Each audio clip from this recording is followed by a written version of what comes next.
mixture of two or more substances and the composition of which can be changed to a certain limit. Actually, a homogeneous mixture of a solute in a solvent is called solution. If solution contains two substances, then it is called as a binary solution. Two substances are the solute and the solution. For example, a solution of sugar in water or solution of salt in water, in which the solute is the sugar or salt and the solvent is the water. The substance present in large amount is called the solvent, and the one present in small amount is called as the solute. We also know this. For example, in a 10% aqueous solution of sugar, the sugar is the solute and water is the solvent. For a given solution, the amount of solute dissolved in a unit volume of solution is called the concentration of the solution. Mean कि हम कितनी amount एक specific volume of solution solvent के अंदर add करके solution बना रहे हैं, वो हमें बताती है कि ये इस सॉल्यूशन की क्या कंसंट्रेशन है. Solution containing relatively low concentration of solute are called the dilute solution. वो solution जिनके अंदर solute की concentration या solute की amount जो है वो कम होगी, उनको हम dilute solution कहते हैं. While those containing relatively higher concentration are called as the concentrated solutions. तो हमारे पास solution क्या होता है कि solution जो है वो एक homogeneous mixture होता है solute का सॉल्वेंट के अंदर. अगर ये टू सब्सटेंसेस हैं तो इसको हम बाइनरी सॉल्यूशन कहेंगे. अगर इस सॉल्यूशन के अंदर कंसंट्रेशन ऑफ सॉल्यूट जो है वो कम है तो इसको हम डाइल्यूट सॉल्यूशन कहते हैं. अगर हम कंसंट्रेशन ऑफ सॉल्यूट या अमाउंट ऑफ सॉल्यूट ज़्यादा कर दें तो ये हमारे पास कंसंट्रेटेड सॉल्यूशन बन जाएगा. सॉल्यूशंस को डिफरेंट टाइप्स में डिवाइड किया जाता है on the basis of the physical state of the solute and solvent. कि जो बाइनरी सॉल्यूशंस हैं हम इनको डिफरेंट 9 टाइप्स में डिवाइड कर देते हैं, क्लासीफाई कर देते हैं on the basis of physical state of solute and solvent के. मीन कि solute हमारे पास गैस है, लिक्विड है या सॉलिड है, या इसी तरह हमारे पास सॉल्वेंट जो है वो गैस है, लिक्विड है या सॉलिड है. तो उसकी बेस पे हम सॉल्यूशंस को डिफरेंट टाइप्स में डिवाइड करें. तो अगर हमारे पास सॉल्यूट जो है गैस हो, जो कि गैस सॉल्वेंट के अंदर डिसॉल्व है, तो ये हमारे पास इसकी एग्जांपल क्या आ सकती है? एयर, जिसके अंदर बहुत सारी गैसेस जो हैं वो दूसरी गैसेस के साथ मिक्स हुई हुई हैं. Air mixture, air and mixture of non reacting gases is example of this type of the solution. Second type is a gas dissolved in the liquid, such as the carbon dioxide in water, 7-Up, Coca-Cola drink, in which liquid is the solvent and the gas is the solute. Next example is the gas dissolved in the solid to form a binary solution, such as the example is the adsorption of hydrogen by palladium metal, in which the hydrogen is gas and adsorbed on the palladium metal, which is a solid. Similarly, when liquid is dissolved in gas, its example is water in air as a fog or water droplets. And liquid in liquid mean water in alcohol. Liquid dissolved in solid solvent, then its example is the mercury in sodium, which is called sodium amalgam. Next example of binary solution is this: when solid dissolved in the gas. Its best example is the smoke. When solid is dissolved in liquid, then its example is salt in water or sugar in water. When solid is dissolved in this other solid, its best example is the alloys such as brass, which contains zinc in copper metal. We have various concentration units to measure the concentration of the solution, such as molarity, molality, normality, ppm, ppb, ppt. these are the concentration unit in which we can measure the concentration of a solution. The concentration of a solute actual में हमारे पास क्या है is the amount of solute dissolved in given quantity of the solvent or the solution. कितनी amount of हमारे पास जो solute है वो dissolve हो रही है एक specific volume of the solvent के अंदर या सॉल्यूशन के अंदर, तो वो हमारे पास कंसंट्रेशन ऑफ अ सॉल्यूट हो जाती है. द क्वांटिटी ऑफ सॉल्वेंट और solution can be expressed in term of volume or in term of mass or molar amount. हम सॉल्वेंट की क्वांटिटी और सॉल्यूशन को किस तरह एक्सप्लेन कर रहे हैं, उसको कैसे ले रहे हैं, या तो उसका वॉल्यूम ले रहे होंगे या उसकी मैस ले रहे होते हैं या उसकी मोलर अमाउंट ले रहे होते हैं. Thus there are different ways of expressing the concentration of the solution. The first one is the molarity. Molarity is defined as the number of moles of solute dissolved per dm cube of the solution. Molarity को हम capital M से represent करते हैं और ये हमारे पास क्या होती है कि सॉल्यूट्स के कितने नंबर ऑफ मोल्स हैं पर dm cube of solution mean litre of the solution, तो वहाँ से हमें पता चल जाएगा कि उस सब्सटेंस की कितनी मोलैरिटी है. और मोल्स आपको पता है कि हम निकाल सकते हैं कि अगर किसी भी सब्सटेंस की मैस लें उसको ग्राम में मेजर करें और डिवाइड कर दें उससे उसके मॉलिक्यूलर वेट को जो कि ग्राम पर मोल होता है, तो वहाँ से हम number of mole of solute निकाल सकते हैं और जितना हमारे पास सॉल्वेंट होता है हम उसको लेके उसके जो सॉल्यूशन की का वॉल्यूम है वो ले लें, उसे डिवाइड कर दें तो हमारे पास मोलैरिटी आ जाती है. सेकंड टर्म हमारे पास क्या है, मोलैरिटी, जो कि जिसको हम स्मॉल m से रिप्रेजेंट करते हैं. It is defined as the number of moles of solute per kg of the solvent.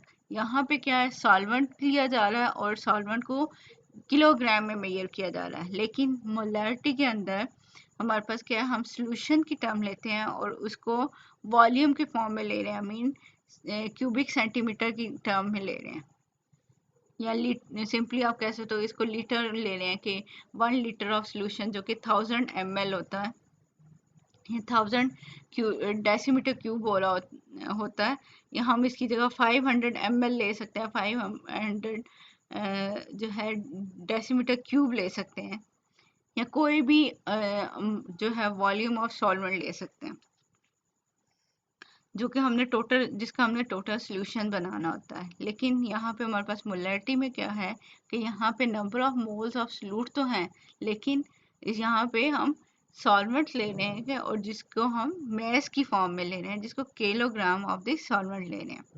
For example 1 mole of glucose dissolved in 500 gram of water gives 2 molar solution of glucose. कि अब हमने तो हमने ये कि mole of glucose कैसे निकाले, हमने मैस हमें मालूम है 180 ग्राम जो है हमने मैस ली है, और ग्लूकोज का मॉलिक्यूलर वेट भी हमारे पास क्या होता है 180 ग्राम. तो पहले हमने मोल कैसे निकाले कि 180 ग्राम डिवाइडेड बाय 180 ग्राम पर मोल, जिसकी वजह से ये हमारे पास क्या आ गया 1 मोल ऑफ दी सॉल्यूट आ गया, 1 मोल ऑफ ग्लूकोज आ गया, जिसको हमने 500 ग्राम ऑफ वाटर में डिसॉल्व कर रहे हैं. तो ये हमें कितने मोलर सॉल्यूशन दे रहा है, ये हमें 2 मोलर सॉल्यूशन दे रहा है ऑफ ग्लूकोज.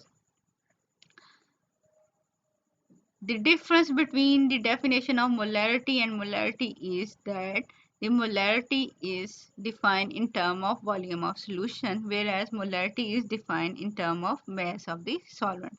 मोलैरिटी में हमने क्या किया था कि वॉल्यूम ऑफ सॉल्यूशन लिया था, और जो हम मोलैरिटी में ले रहे हैं वो हमारे पास क्या है mass of solvent. When water is the solvent, the molarity and molarity of dilute solution are numerically about the same. जब हमारे पास डाइल्यूट सॉल्यूशन है जिसमें हमारे पास जो है कंसंट्रेशन ऑफ सॉल्यूट जो होती है वो बहुत कम होती है, तो उस सॉल्यूशन के अंदर और हमारे पास अगर सॉल्वेंट वाटर है तो मोलैरिटी और मोलैरिटी दोनों टर्म्स हमारे पास सेम हो जाएगी. क्यों कि because one kg of solvent is nearly the same as 1 kg of the solution। कि जितनी मैस सॉल्वेंट की है, अगर हमारे पास डाइल्यूट सॉल्यूशन है जिसमें कंसंट्रेशन ऑफ द सॉल्यूट बहुत कम है, तो वो एक्चुअल में उस सॉल्यूशन के मैस के बराबर ही हो जाएगी। इसलिए यहाँ पे 1 kg of solvent is nearly the same as the 1 kg of the solution, and 1 kg of the solution has the volume of about 1 dm cube। कि 1 kg अगर है हमारे पास सॉल्यूशन है तो वो ऑलमोस्ट 1 लीटर के इक्वल बन जाएगा या 1 dm क्यूब के इक्वल बन जाएगा। The molality of given solution does not vary with the temperature, mean temperature change करने से हमारे पास मोलैलिटी में चेंज नहीं आता, लेकिन मोलैलिटी में चेंज आ सकता है टेम्परेचर चेंज करने से। अब क्या है कि because the message do not very with the temperature. अब मोलैलिटी में हमने क्या लिया था, मैस ऑफ सॉल्यूट ली थी या उसके मोल्स लिए थे, और साथ साथ हम क्या कर रहे हैं, मैस ऑफ सॉल्वेंट ले रहे हैं। तो टेम्परेचर चेंज करने से हमारे पास जो है वो मैस में चेंज नहीं आता, इसलिए हमने जहाँ टेम्परेचर वेरी करना हो तो हम वहाँ पे सॉल्यूशन बनाते हैं मोलैलिटी में के अंदर, मोलैलिटी की टर्म में बनाते हैं। लेकिन अगर हमने जहाँ टेम्परेचर चेंज नहीं करना जिस एक्सपेरिमेंट के अंदर, तो फिर हम क्या कर रहे होते हैं, मोलैलिटी को यूज कर रहे होते हैं। So the molality of a given solution does not vary with the temperature because masses do not change with the temperature, but the molality is changed with the temperature because the expansion and contraction of the solution changes its volume। अब molality में हमने क्या लिया था कि number of moles of solute per dm cube of the solution। तो solutions के अंदर क्या होता है कि अगर हमारे पास टेम्परेचर चेंज कर दें तो सॉल्यूट एंड सॉल्वेंट की एक्सपेंशन भी हो सकती है, मीन उनकी इंट्रैक्शंस हो सकती हैं, अट्रैक्टिव फोर्सेस हो सकती हैं, रिपल्शन फोर्सेस हो सकती हैं, या कोई भी किसी भी टाइप की इंट्रैक्शन की वजह से जब टेम्परेचर चेंज करते हैं तो वहाँ पे सॉल्यूशन की एक्सपेंशन हो या कंट्रैक्शन हो तो वहाँ पे वॉल्यूम में चेंज आएगा। तो इसलिए हम कहते हैं कि मोलैलिटी के अंदर टेम्परेचर चेंज करने से वॉल्यूम में चेंज आ रहा होता है। That's why molality is used as a concentration unit when the solution is to be studied over a wide range of temperature। कि हमने जब टेम्परेचर को चेंज करना है तो हम मोलैलिटी को यूज करेंगे, अदरवाइज हम मोलैलिटी यूज करेंगे। Another concentration unit is mass percentage, or ppm or ppb। First one we see the mass percentage, it is the mass of solute dissolved per 100 parts by mass of the solution। कि कितनी amount, कितनी mass हम किसी भी solute की ले रहे हैं जो कि कोई टोटल solution बनाने के लिए यूज हो रहा है, जितने वॉल्यूम वो आ गया और उसको मल्टीप्लाई कर दें 100 ताकि वो परसेंटेज में हमारे पास सॉल्यूशन आ जाएगा। तो mass percent of solute is equal to mass of solute in solution or total mass of the solution multiply by 100।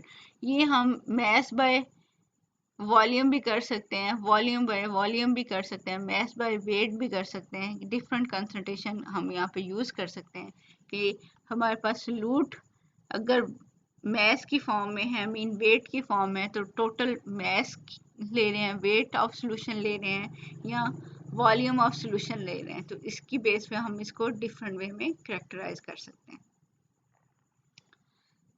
A solution of hydrochloric acid which contain 30% HCl by mass contain 30 gram of HCl for each 100 gram of the solution। अगर हम कहें कि हमारे पास 30 gram of HCl है जो कि total mass of solution क्या है 100 ग्राम, तो जब इसको मल्टीप्लाई करेंगे 100 से तो 100 कैंसिल आउट हो जाएगा डिनोमिनेटर में, तो इसका मतलब है कि ये 30% सॉल्यूशन जो है वो हमारे पास HCl का ऑब्टेन कर लेंगे हम। ठीक इस तरह हमारे पास क्या है, मैस परसेंटेज कंसंट्रेशन है जिसकी वे से जिस तरह हम डिफरेंट सॉल्यूशन बना सकते हैं। इसी तरह हमारे पास क्या है, पार्ट्स पर मिलियन, जिसको हम ppm कहते हैं। It is defined as the number of parts by mass or volume of a component per million parts by mass or volume of the solution. ये हम जब हमने बहुत सेंसिटिव वर्क करना हो, बहुत स्मॉल अमाउंट में हमने सॉल्यूट लेना हो, तो वहाँ पे हम पार्ट्स पर मिलियन लेते हैं कि कोई एक पार्ट 10⁻⁶ जो है पार्ट्स के अंदर में से कोई एक पार्ट है, या जितनी अमाउंट हम ले रहे हैं। मीन वेरी डाइल्यूट सॉल्यूशन जब हमने बनाने होते हैं तो हम इसको जो है पार्ट्स पर मिलियन की टर्म यूज कर लेते हैं। जैसा कि हमने अगर इम्प्योरिटीज को डिटरमिन करना हो कि इम्प्योरिटीज के जो है वो किसी भी सब्सटेंस के अंदर, किसी भी लिक्विड के अंदर अगर लेस अमाउंट में है, तो उसको हम जो है मोलैरिटी या मोलैरिटी की टर्म में नहीं लेंगे, बल्कि हम उसको पार्ट्स पर मिलियन की टर्म में ले लेते हैं। पार्ट्स पर मिलियन क्या होता है कि mass of solute or mass of component in solution, total mass of the solution multiplied by 10⁻⁶. This is for the ppm. Actually, this is the mass of this component in solution divided by total mass of the solution, and in the denominator it goes to 10⁻⁶, so then it converted into upward, and it formed 10⁻⁶, which is called the parts per million. A solution whose solute concentration in 1 ppm mean it contains 1 gram of solute for each million 10⁻⁶ gram of the solution. कि 1 ppm का मतलब क्या है कि अगर हमारे पास 1 ग्राम solute है, वो हमारे पास 10⁻⁶ ग्राम ऑफ द सॉल्यूशन के अंदर डिसॉल्व हुआ है, तो इसका मतलब है कि ये हमारे पास वेरी डाइल्यूट सॉल्यूशन होगा। या अगर हम क्या करें कि अब आपको पता है 1 ग्राम के अंदर जो है वो 1000 मिलीग्राम होते हैं, तो हम अगर इसकी कटिंग करें यहाँ पे, तो ये क्या बन जाएगा, 1 milligram of solute per kg of the solution. ये जो 6 है वो 3 में कन्वर्ट हो जाएगा, और यहाँ पे भी क्या है 1 ग्राम का की बजाय अगर हम 1000 लिखेंगे तो 1000, और ये 1000 इसके साथ कटिंग करके ये रिमेनिंग हमारे पास आ जाएगा 1 milligram of solute per kg of solution, को हम क्या कहते हैं कि ये 1 ppm सॉल्यूशन है।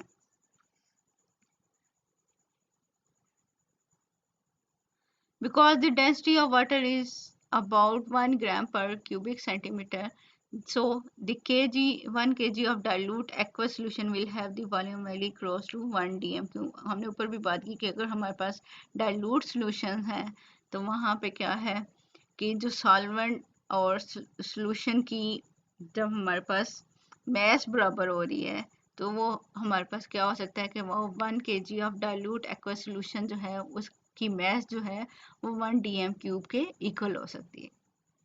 तो इसलिए हम क्या कह रहे हैं कि 1 ppm also correspond to 1 milligram of solute per dm³ of the solution, कि चाहे हम उसको kg की में ले लें या फिर हम उसको solution की टर्म में dm³ में ले लें, तो वो ये हमारे पास 1 ppm बन जाएगा हमारे पास कि 1 milligram of solute per dm³ of the solution.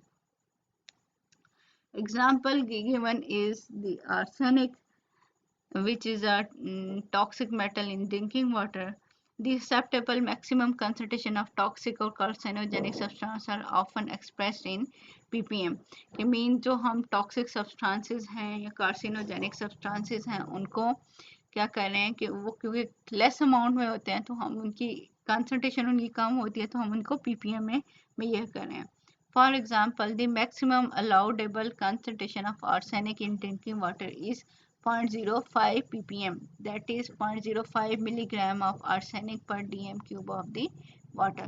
कि ये 0.05 ppm का मतलब क्या है कि ये इतनी हमारे पास, अब यहाँ पे क्या आ जाएगा 0.05 milligram of arsenic per dm³ of the solution is called that concentration of the arsenic in the drinking water.